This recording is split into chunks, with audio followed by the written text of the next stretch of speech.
When David Wilkerson returned to New York City, he was heartbroken by the crime and addiction that had so violently taken root once again. Bundles of pure heroin with a street value of $70 million was seized from 15 locations in the Bronx and Queens. When we first came to New York City, interestingly enough, my wife Kelly and I lived in New York City while my dad was still in Texas, leading World Challenge from our Texas office. We were doing some church planting in the different boroughs of New York City. We had a church plant in Spanish Harlem, one in Brooklyn, and one in Manhattan and the Lower East Side. And so my father would come visit us and preach for us on some of our street meetings we were doing. When David came to New York, the New York that I grew up in, I wasn't allowed to come to Manhattan. I wasn't allowed to ride on the subway because of how dangerous it was. And here's my father as one of the New York City police chiefs. He was the chief of the transit, which was all the subway and the bus policemen. And I wasn't allowed to come to the city unless he was with me.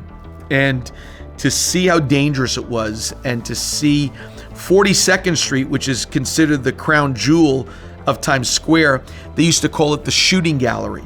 And not for guns, but it was where all the drug addicts used to go and shoot up. And it had, broken windows were the least of its problems. There were prostitutes in the windows, drug dealers, very loudly selling their wares with a policeman standing next to them, like, hey, I got heroin here. I watched iconic restaurants have to shut down because no tourists would show up there. Mama Leone's was a restaurant that was gone. All the Broadway theaters you'd see, not all, but you'd see, more than half of them all closed down because people just wouldn't come to the city. And then as we walked down the street, I was walking down the street with my father, and I noticed I could see something churning in his heart and his mind.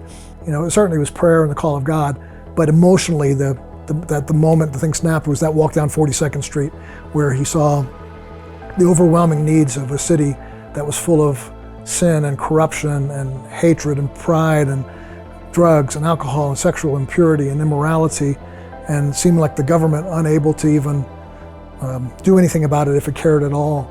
I remember after having a street rally in Brooklyn, couldn't sleep, and I got up around midnight.